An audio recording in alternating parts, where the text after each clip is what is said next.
अमरापुर नाम के गांव में महेश नाम का गरीब किसान अपनी पत्नी सीता के साथ रहता था। महेश अपने गांव का सबसे गरीब व्यक्ति था। महेश रोज किसी न किसी के यहाँ मजदूरी करके थोड़े बहुत पैसे कमा पाता था। जितने रुपए की आमदनी होती उसी से ही दोनों का जीवन किसी तरह कट जाता था। महेश के पास रहने के लिए एक अच्छा घर भी नहीं था। उसका घर बहुत ही पुराना और मिट्टी का बना हुआ घर में रहता था। महेश के पास इतने पैसे भी नहीं थे जिससे वह घर की मरम्मत करवा सकता था। इसलिए कभी कभी महेश खुद ही घर की मरम्मत किया करता था और खाने के लिए 2 वक्त की रोटी भी बहुत मुश्किल से जुटा पाता था। गरीबी होने के कारण सारे गांव वाले उन दोनों की पहनावा देखकर कोई भी इज्जत नहीं करते थे। जिस नदी से सभी गांव वाले पानी लेते थे, अगर उस नदी से पानी लेने महेश या महेश की पत्नी सीता पानी लेने जाते तो सभी गांव वाले उन्हें भगा देते थे। अरे कलमुही, तू फिर आ गई पानी लेने? गलती से भी अपना मटके में पानी भरने की कोशिश मत करना।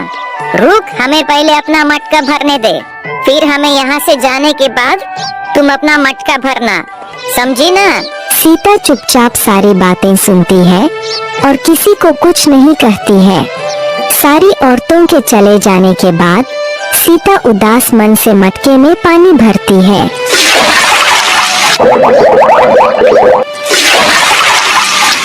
और घर जाकर अपने पति महेश से कहती है, हमारी क्या गलती है जो गांव वाले हमारे साथ ऐसा बर्ताव करते हैं? क्या गरीब होना गुनाह है? हमने तो कभी किसी का बुरा नहीं किया। अरे सीता, तुम चिंता क्यों करती हो?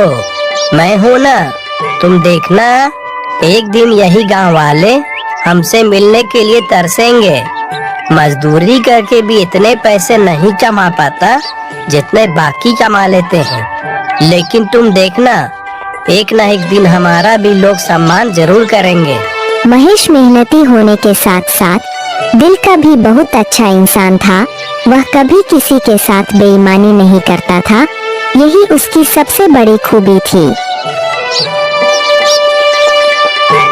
बारिश का मौसम होने के कारण एक रात आंधी के साथ साथ बहुत जोरों की बारिश होने लगी। महेश का घर कच्चा होने के कारण महेश को बहुत डर लगने लगा कि तूफान के साथ घर के छत उड़ ना जाए। सीता, बाहर बहुत जोरों की तूफान के साथ साथ बारिश हो रही है। मुझे लगता है हमारे घर की छत ज्यादा देर तक नहीं टिक पाएगी। जी, मैं बोल रही थी, हमारे पास जो भी जरूरी सामान है ना, उसे हम एक बोरे में भरकर आपके भैया रामलाल के यहाँ दे आते हैं। हाँ हाँ, तुम सही बोल रही हो। चलो जल्दी जल्दी हमारे जरूरत के सामान को एक बोरे में भर देते हैं, फिर भैया के यहाँ चलेंगे। महेश और उसकी पत्नी कुछ जरूरी सामान को एक बोरे में भरकर कुछ दूर अपने भाई के घर जाने लगते हैं। महेश के भाई का घर पक्का मकान था। भैया, अरे ओ भैया, दरवाजा खोलो, कुछ काम है। क्या हुआ? इतनी बारिश में यहाँ क्यों आए हो? भाई, तुम्हें मेरे घर का हाल तो पता ही है। सारा सामान पानी में भीग न जाए, इसलिए मैं कुछ अपना जरूरी सामान तुम्हारे घर में रखना चाहता हूँ। क्या तुम्हारा सामान मेरे घर पर? नहीं नहीं नहीं नहीं नहीं, मेरी पत्नी मुझे बहुत डांटेगी। तुम जाओ, अपने घर में ही रहो। महेश का भाई गुस्से में अपने घर के अंदर चला गया। महेश और सीता दोनों दुखी होकर अपने घर लौट जाते हैं। दोनों पूरी रात अपनी सामान की रखवाली के लिए रात भर नहीं सोते हैं। सुबह हुई, अब तक बारिश बंद हो चुकी थी। अब ऐसी बरसात के मौसम में महेश को एक भी काम नहीं मिल पा रहा था। कुछ महीने इसी तरह गुजर गए।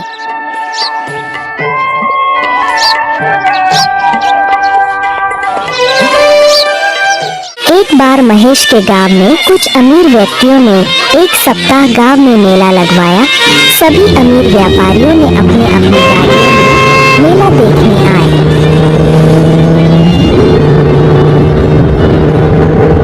तभी एक व्यापारी अपनी गाड़ी से गांव में आ जाता है।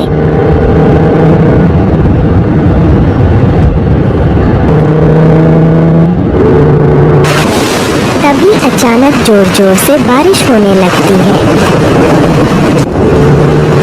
रास्ता गिला होने के कारण उस व्यापारी की गाड़ी कीचड़ में फंस जाती है। उसने उस गाड़ी को निकालने की बहुत कोशिश की, पर वह बहुत कोशिश करने के बाद भी व्यापारी की गाड़ी कीचड़ से नहीं निकल रही थी। साथ ही साथ बारिश भी बहुत तेज हो रही थी।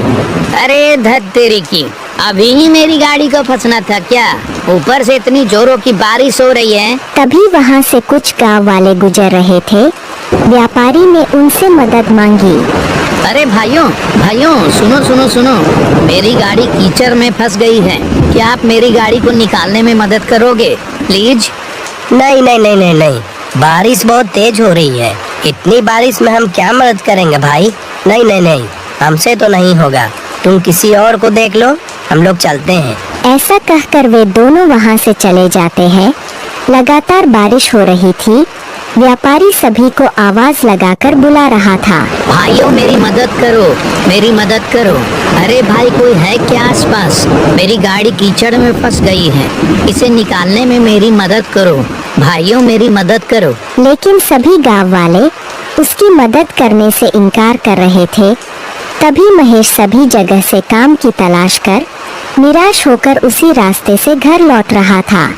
तभी उसने देखा कि एक व्यापारी की गाड़ी कीचड़ में फंसी हुई है और व्यापारी मदद के लिए लोगों को आवाज लगा रहा है। उसे देखकर महेश गाड़ी के पास आया। साहब, क्या मैं आपकी गाड़ी निकालने में कुछ मदद कर सकता हूँ क्या? हाँ हाँ बिल्कुल भाई, बिल्कुल बिल्कुल। मैं तो तभी से लोगों को मदद के लिए आवाज दे रहा हूँ, कोई मदद करने को तैयार ही नहीं है। ऊपर से ये भारी बारिश ने दिमाग खराब कर रखा है। अच्छा, मैं गाड़ी के अंदर बैठकर गाड़ी को आगे बढ़ाने का प्रयास करता हूँ, तुम गाड़ी को पीछे से धक्का देने की कोशिश करो। साहब, इसके पहिए कीचड़ में अंदर तक धंस गए हैं। मैं पीछे से धक्का देता हूँ, आप गाड़ी को निकालने की कोशिश करें। थोड़ी मशक्कत के बाद गाड़ी कीचड़ से बाहर निकल गई। गाड़ी थोड़ी आगे तक गई। महेश गाड़ी को देख रहा था। तभी अचानक से गाड़ी रुक जाती है और गाड़ी से व्यापारी उतरकर महेश के पास जाता है। हेलो भाई, तुम कौन हो? मेरा नाम हरिदास है, मैं शहर में व्यापार करता हूँ। महेश उस व्यापारी को देखकर घबरा जाता है। जी, मेरा नाम महेश है। मैं कई सालों से इसी गांव में रह रहा हूँ। अच्छा, वैसे तुम बहुत अच्छे इंसान लगते हो। पिछले 1 घंटे से मैं यहीं फंसा हुआ था, किसी ने मेरी मदद नहीं की, सिर्फ तुमने मेरी मदद की। अब जाकर मेरी गाड़ी इस कीचड़ से निकल पाई है। मैं यहाँ मेला देखने आया था। जी कोई बात नहीं, दूसरों की मदद करना तो हमारा फर्ज है। अब बारिश भी रुक चुकी थी। अच्छा साहब, अब मैं चलता हूँ। रुको महेश, मुझे अपने घर नहीं ले जाओगे क्या? नहीं साहब, मुझ जैसे गरीब के घर जाकर आप क्या करोगे? मेरा घर मिट्टी का बना हुआ पुराना टूटा फूटा घर है। आपको मेरे घर जाके कुछ नहीं मिलेगा। आप मेला देखने जाइए, मैं घर जाता हूँ। अब तो मैं एक बार तुम्हारे घर चलकर ही रहूंगा। जी, अब आप इतना कह रहे हैं तो चलिए।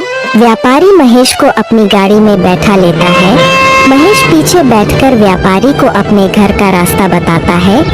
कुछ देर बाद दोनों घर पहुंच जाते हैं।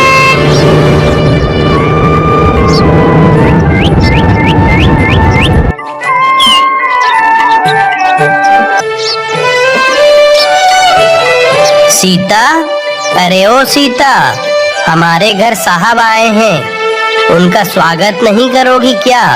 जाओ कुछ खाने को लेकर आओ। व्यापारी महेश का घर देखकर बहुत उदास हो गया। तुम क्या काम करते हो? साहब, क्या बताऊं, मैं तो कब से काम की तलाश में हूँ, कोई काम ही नहीं देता। बस इधर उधर से घूमकर मजदूरी का काम कर लेता हूँ। बारिश की वजह से वो भी बंद है। तब तक महेश की पत्नी एक प्लेट में एक गुड़ का टुकड़ा लेकर आई और बोली, साहब, हमारे घर में यही बचा है, कृपया इसे ही खा लें। हाँ हाँ, क्यों नहीं।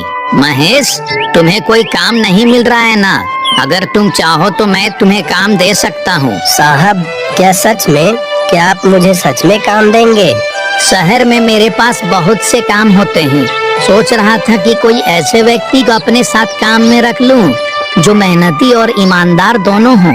तुम्हें देखकर मुझे ऐसा ही लगता है कि तुम में ये दोनों गुण हैं। साहब, कैसा काम करना होगा? कहाँ काम करना होगा? आप ये सब मुझे बता दीजिए। मैं आपके साथ काम करने के लिए तैयार हूँ। कोई जरूरत नहीं है इस घर में रहने की, और मैं तुम्हें कुछ दिनों बाद लेने आऊंगा।